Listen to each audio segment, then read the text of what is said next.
दोस्तों, welcome to my channel Mukesh classes में आपका बहुत बहुत स्वागत है। ये क्लास 10 का चैप्टर 1 अध्याय 1 हम लोग पढ़ रहे थे, जिसमें से कुछ जो है पार्ट आपको समझाए थे। अब आगे उसके देखना है। जैसे कि हम लोग समझ चुके थे, रासायनिक अभिक्रिया, अभिकारक, उत्पाद, ये सब चीज़ समझ चुके थे। ये जितना है ये सब हम लोग पढ़ चुके थे। संतुलित रासायनिक समीकरण कैसे क्या करते हैं, रासायनिक समीकरण क्या है, ये सब पढ़ चुके थे। इसके बाद टॉपिक था आपका रासायनिक अभिक्रिया को संतुलित करना है, इसको भी समझ चुके थे। एग्जाम्पल भी इसका हम लोग देख चुके थे। अब आगे हम लोग बढ़ते हैं, ठीक है। अब अगला टॉपिक है रासायनिक अभिक्रिया का प्रकार। तो रासायनिक अभिक्रिया को 5 भागों में बांटा गया है। उसी 5 भागों के नाम को हम लोग सीखेंगे और जानेंगे। पहला पार्ट का नाम है संयोजन अभिक्रिया, ठीक है। इस अभिक्रिया में 2 या 2 से अधिक अभिकारक मिलकर एकल उत्पाद का निर्माण करता है। मान लीजिए 2 सब्सटेंस मिला और मिलके एक सब्सटेंस बनाया, ठीक है। तो वही बोला गया ऐसी अभिक्रिया जिसमें 2 या 2 से अधिक अभिकारक, एक अभिकारक ये दूसरा अभिकारक ये मिलके कोई एकल उत्पाद बनाता है, उसको हम लोग बोलते हैं संयोजन अभिक्रिया। जैसे कि इसमें दिया गया है ए और बी मिला तो सी बना। इसका एग्जाम्पल और भी यहाँ दिया हुआ है, जैसे कार्बन और ऑक्सीजन मिला तो बना कार्बन डाइऑक्साइड CO2, जिसको बोला जाता है, ठीक है दोस्त। ये संयोजन अभिक्रिया का उदाहरण है। ऐसे ही कुछ उदाहरण और भी दिया गया है, जैसे कि H2 + O2 बराबर होता है H2O, जल का सूत्र होता है ये, ठीक है। जल का सूत्र होता है H2O, ओके। ये जो आगे में 2, यहाँ भी 2 लगा है, वो संतुलित करने के लिए लगाया गया है। इसी तरीके से एग्जाम्पल और भी दिया गया है, जिसको कि CaO + H2O मिल करके बना CaOH2। इसका मीन्स है COO को बोला जाता है बिना बुझा हुआ चूना। चूना का पत्थर आप लोग देखे होंगे, जिसको कि पानी में देने पर उबाल मरने लगता है, वो चूना होता है बिना बुझा हुआ चूना। जब इसको पानी में डुबाया जाता है तो वो बुझा हुआ चूना बनता है, और जिसका फॉर्मूला है CaOH2। Ca ब्रैकेट में OH बाहर में 2। ये किसका है? जो पानी में हम लोग भिगोने के बाद जो बनाते हैं, जो खाया जाता है खैनी के साथ, या तो फिर अदरवाइज कोई कहीं भी यूज किया जाता है। तो CaOH जो है वो खाने वाला होता है, और बिना बुझा हुआ चूना जिसको बोलते हैं CaO कैल्शियम ऑक्साइड, उसको खाया नहीं जाता है। इसको जो मुंह में लेंगे तो जला देगा, ठीक है दोस्त। आगे बढ़िए। अब आता है ऊष्माक्षेपी अभिक्रिया। ऊष्माक्षेपी अभिक्रिया क्या होता है? जिन अभिक्रियाओं में उत्पाद का निर्माण के साथ साथ ऊष्मा का भी उत्सर्जन होता है। मान लीजिए 2 अभिकारक जुड़ा, और जुड़ने के बाद एक सब्सटेंस बनाया, और सब्सटेंस बनाने के बाद कुछ ऊष्मा भी जाहिर करेगा, बाहर निकालेगा। ऊष्मा मतलब गर्माहट, या तो फिर हवा निकाले, अदरवाइज ज्वलनशील कोई तत्व निकाले। तो इस टाइप का अभिक्रिया को बोलते हैं हम लोग ऊष्माक्षेपी अभिक्रिया। जैसे एग्जाम्पल से समझिए, CH4 जिसको कि मीथेन बोलते हैं, ऑक्सीजन के साथ अभिक्रिया किया, और ये दोनों जब अभिक्रिया किया तो बनाया क्या? कार्बन डाइऑक्साइड, जल और ऊष्मा। मतलब CH4 और O2, ये मीथेन और ऑक्सीजन जब दोनों मिला तो कार्बन डाइऑक्साइड बना, उसके बाद जल बना H2O जिसको बोला जाता है, और ऊष्मा बाहर निकला, मतलब गर्माहट बाहर निकला, ठीक है। तो कुछ न कुछ अगर यदि निकल रहा है, जैसे ऊष्मा निकल रहा है कुछ तत्व बनने के बाद भी, तो उस अभिक्रिया को बोलते हैं ऊष्माक्षेपी अभिक्रिया। एक एग्जाम्पल और दिया गया है, C6H12 और O6 जिसको ये जो है ग्लूकोज का फॉर्मूला है, ठीक है, जो कि ऑक्सीजन से प्रतिक्रिया जब किया तो बनाया क्या, कार्बन डाइऑक्साइड बनाया, जल बनाया और ऊष्मा बाहर निकाला। ये भी एग्जाम्पल किसका है, ऊष्माक्षेपीय अभिक्रिया का है। ठीक है दोस्त, चलिए हम लोग आगे बढ़ते हैं। ये संयोजन अभिक्रिया के बाद दूसरा नंबर में आता है वियोजन अभिक्रिया। ठीक है, 5 भाग बताए थे आपको, तो पहला था आपका संयोजन अभिक्रिया। ठीक है, संयोजन अभिक्रिया। ठीक है, तो संयोजन अभिक्रिया के बाद आता है आपका 2 नंबर में वियोजन अभिक्रिया। वियोजन अभिक्रिया क्या है, इस अभिक्रिया में एकल अभिकारक टूटकर 2 या 2 से अधिक उत्पाद बनाते हैं। मान लीजिए कोई भी एक उत्पाद है, एक अभिकारक है, इसको तोड़ने के बाद 2 या फिर 2 से अधिक कोई उत्पाद बनेगा। तो इस तरह के एग्जाम्पल जो होते हैं वो वियोजन अभिक्रिया के अंतर्गत आते हैं। ठीक है, इसमें एक ही पदार्थ 2 अलग अलग या तो 2 से अधिक भी अलग अलग नए गुण वाले पदार्थ का निर्माण करता है। ठीक है, उसको बोला जाता है आपका वियोजन अभिक्रिया। एग्जाम्पल हम लोग अभी समझेंगे। इसका एग्जाम्पल दिया गया है आपका, देखिए यहाँ पे FeSO4 एक तत्व है। अब इसको तो जब ऊष्मा दिया गया मतलब गर्म किया गया, गर्म करने के बाद जो है ये फेरस ऑक्साइड, उसके बाद ऑक्सीजन, उसके बाद SO3 जिसको कि सल्फर मोनोऑक्साइड बोला जाता है, ये 3 चीज बनाया गया। मतलब फेरस सल्फेट से सिर्फ जब तोड़ा गया मतलब ऊष्मा गर्म किया गया तो ये 3 चीज बना। मतलब एक वस्तु अलग अलग प्रकार से बंट करके उत्पाद बनाया गया। तो इस टाइप का उदाहरण जो है वो वियोजन अभिक्रिया के अंतर्गत जाएगा। एक और एग्जाम्पल है CaCO3 जो कि कैल्शियम कार्बोनेट बोला जाता है। जब इसको गर्म किया गया, और ये कैल्शियम कार्बोनेट को चूना पत्थर भी बोला जाता है, ये ध्यान रखिएगा। जब इसको गर्म किया गया तो CaO बना, मतलब कैल्शियम ऑक्साइड, जिसको कि वो अभी तुरंत समझाए थे, बिना बुझा हुआ चूना, और कार्बन डाइऑक्साइड बनाया गया। ठीक है, मतलब एक वस्तु 2 अलग अलग वस्तु में टूट करके बना। तो इस तरह का एग्जाम्पल जितना भी है वो वियोजन अभिक्रिया के अंतर्गत जाएगा। कुछ पॉइंट और दिया गया है। विद्युत वियोजन क्या होता है, तो विद्युत प्रवाह, धारा प्रवाह कर होने वाला वियोजन, जैसे कि इस फिगर से हम लोग समझते हैं। थोड़ा इसको छोटा करते हैं, छोटा होगा क्या, नहीं होगा। अच्छा चलिए, इसी से हम लोग समझते हैं। जैसे इसमें देख सकते हैं कि ये जो है वो सूर्य के प्रकाश की उपस्थिति में होने वाला वियोजन क्या होता है। सूर्य की उपस्थिति से हम अपने समझा देते हैं। मान लीजिए एक कटोरा रखा हुआ है, उसमें पानी रखा हुआ है। क्या रखा है, पानी रखा हुआ है। जब इसमें धूप पड़ेगी, धूप का रोशनी इसमें पड़ेगी, तब क्या होगा, ये भाप बन करके उड़ जाएगा।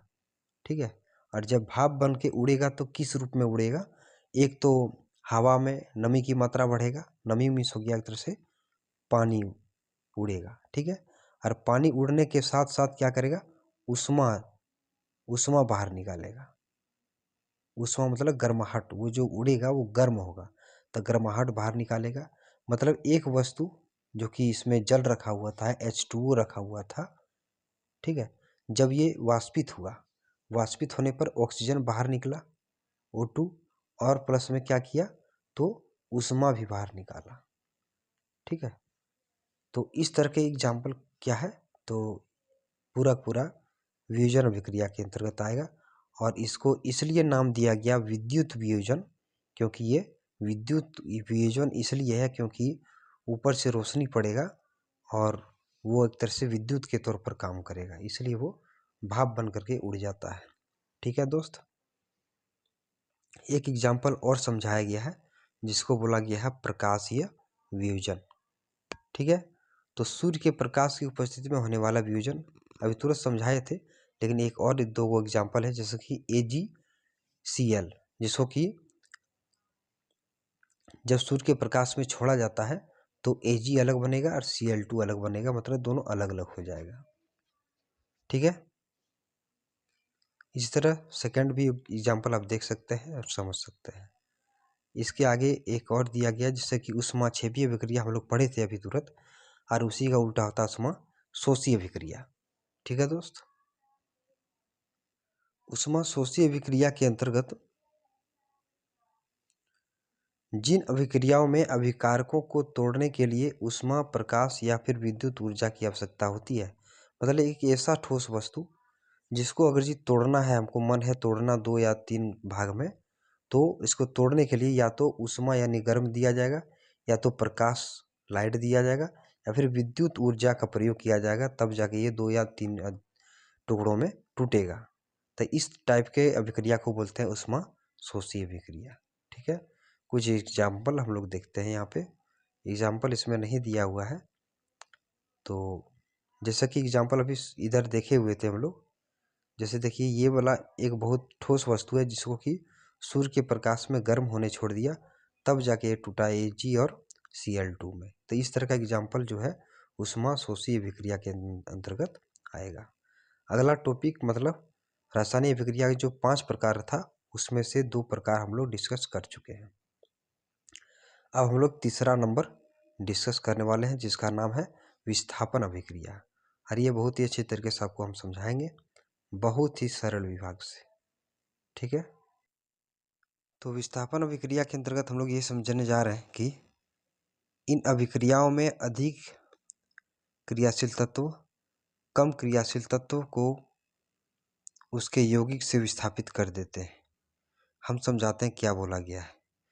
मान लीजिए 2 व्यक्ति है, एक व्यक्ति दुर्बल है और एक व्यक्ति ज़्यादा ताकतवर है।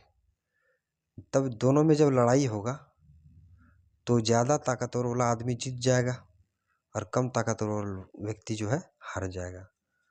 तो इस अभिक्रिया में यही चीज़ दिया गया है। मान लीजिए Fe जिसको कि आयरन बोला जाता है, जो कि सल्फ्यूरिक अम्ल कॉपर सल्फेट CuSO4 से जब रिएक्शन करेगा मिलेगा, तो ये दोनों में लड़ाई होगा। लड़ाई होने के बाद कॉपर जो है कम क्रियाशील तत्व है और फेरस जो होता है वो ज़्यादा क्रियाशील होता है। इसलिए देखिए SO4 इसमें कॉपर के साथ है, तो जब ये दोनों लड़ाई होगा तो जो ताकतवर है वो सल्फेट के साथ जुड़ जाएगा, जैसे कॉपर की जगह क्या आ गया, फेरस आ गया Fe। ठीक है, और Cu को बाहर निकाल दिया गया। ठीक है, ये दोनों आपस में प्रतिक्रिया करेगा, सिर्फ स्थान ये बदल लेगा।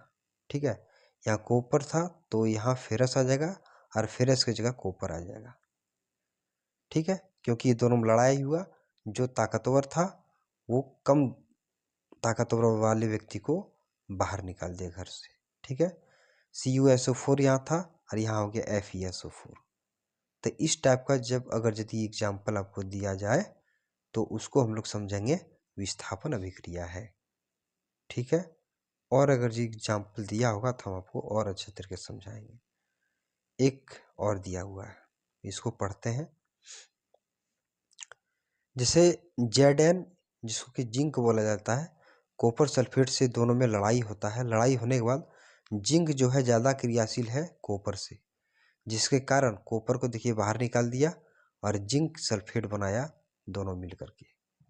ठीक है, तो इस तरह जैसे कि इसका अगर यदि एग्जैक्ट हम लोग परिभाषा सीखें तो हम लोग ये बोल सकते हैं कि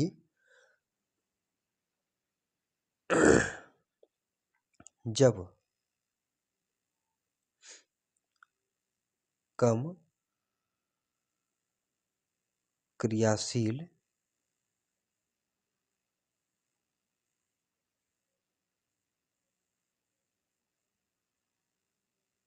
वस्तु को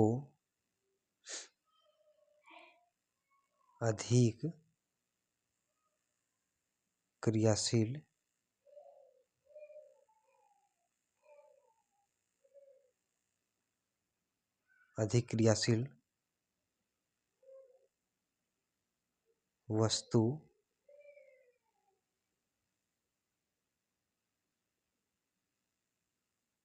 उसे हटाकर उसका, इसको मिटाते हैं, स्थान ग्रहण कर ले तो ऐसी अभिक्रिया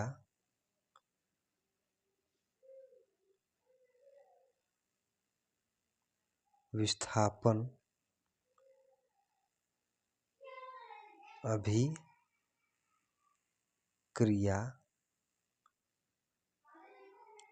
कहलाती है। लास्ट में कहलाती है लिख दीजिएगा। उसके बाद एक दो एग्जाम्पल जो यहाँ बताए थे वो आप लिख दीजिएगा, आपका एग्जैक्ट आंसर होगा। ये 3 नंबरिया क्वेश्चन है, हमेशा रिपीट होता है, ये ध्यान में रखना है। इसके आगे जो दिया गया है, रासायनिक अभिक्रिया का चौथा रूप जिसको बोलते हैं द्विविस्थापन अभिक्रिया। द्वि मीन्स हम लोग को समझ में आ रहा है दो, द्वि मीन्स क्या होता है, दो। तो हम लोग यही समझेंगे, दो अलग अलग वस्तु या फिर तत्व या तो फिर रासायनिक सूत्र आपस में मिलता है और दोनों आपस में मेल जोल करके उधारभागी करता है। जैसे कि यहाँ बेरियम था और यहाँ सोडियम है, ये दोनों अपना स्थान बदल देगा, एक्सचेंज कर देगा। बेरियम के साथ क्लोरीन था तो अब आ जाएगा क्या, नाइट्रोजन क्लोराइड NaCl, और जहाँ सल्फेट में आपका Na था वहाँ Ba आ जाएगा। मतलब आपस में ही मिलजुल करके स्थान बदल लेगा, उसको बोलते हैं द्विविस्थापन अभिक्रिया। ठीक है, यहाँ भी दो तत्व होगा और इधर भी दो तत्व होगा। ठीक है दोस्त, और दोनों आपस में विस्थापित कर लिया जाएगा। इसका अगर यदि हम लोग परिभाषा पढ़ें तो लिखा हुआ है, इस अभिक्रिया में उत्पाद का निर्माण दो यौगिकों के बीच आयनों का आदान प्रदान से होता है। आपस में ही आदान प्रदान कर लेगा और अलग अलग तत्व और रासायनिक सूत्र बनाएगा। ठीक है दोस्त, चलिए हम लोग आगे बढ़ते हैं। टॉपिक नंबर 5 और रासायनिक अभिक्रिया का ये 5वां प्रकार है और लास्ट प्रकार है। इसको बोलते हैं उपचयन या फिर अपचयन अभिक्रिया। इसको एक नाम से और जाना जाता है जिसको बोलते हैं रेडॉक्स, रेडॉक्स अभिक्रिया। ठीक है, इसको रेडॉक्स अभिक्रिया के नाम से भी जाना जाता है। तो उपचयन क्या होता है, जब किसी पदार्थ में ऑक्सीजन की वृद्धि होती है, जैसे कार्बन और ऑक्सीजन दोनों अलग अलग था तो दोनों मिल गया कार्बन डाइऑक्साइड बना, यानी ऑक्सीजन का बढ़ोतरी हुआ कार्बन के साथ। कॉपर में ऑक्सीजन जोड़ा तो CuO बना, इसमें कॉपर के साथ ऑक्सीजन नहीं था तब आ गया ऑक्सीजन, यानी ऑक्सीजन में वृद्धि हुआ। CuO प्लस H2, अब देख सकते हैं H2 के साथ O नहीं था, ऑक्सीजन नहीं था, और यहाँ आ गया ऑक्सीजन उसके साथ में, यानी कि वृद्धि हुआ। तो इस तरह का विक्रिया को बोलते हैं उपचयन विक्रिया, जिसमें ऑक्सीजन की वृद्धि हो। इसके बाद अपचयन विक्रिया हम लोग समझेंगे। अपचयन विक्रिया में जब किसी पदार्थ में ऑक्सीजन का ह्रास हो, मतलब कमी हो, CuO और H2, यहाँ कॉपर के साथ ऑक्सीजन है तो इससे हट करके H2 के साथ में जुड़ जाएगा, मतलब इसके साथ ह्रास हुआ, ऑक्सीजन के इसके साथ क्या हुआ, ह्रास हुआ। तो ये एक ऐसा उदाहरण है जिसमें उपचयन और अपचयन दोनों होता है। अगर यदि इधर से देखें तो अपचयन का क्रिया होता है, और अगर जी उल्टा साइड से देखें तो उपचयन का क्रिया होता है। ये एग्जाम्पल एग्जाम में पूछता है, इसलिए इसको याद रखिएगा। ठीक है, अब दैनिक जीवन में भी कुछ घटित होता है तो उसको हम लोग अगला पार्ट में देखेंगे। आज के लिए इतना ही वीडियो है। बहुत बहुत धन्यवाद मेरे साथ इतना देर समय व्यतीत करने के लिए। अगर ये सेशन आपको अच्छा लगा हो तो लाइक सब्सक्राइब कर लीजिएगा और अपने दोस्तों के साथ शेयर ज़रूर करिएगा, जिससे ये वीडियो भी आगे बढ़े और आपको और आपके दोस्तों को कुछ सीखने को मिले। बहुत बहुत धन्यवाद। गुड नाइट, क्योंकि ये वीडियो मैं नाइट में शूट कर रहा हूँ। बहुत बहुत धन्यवाद।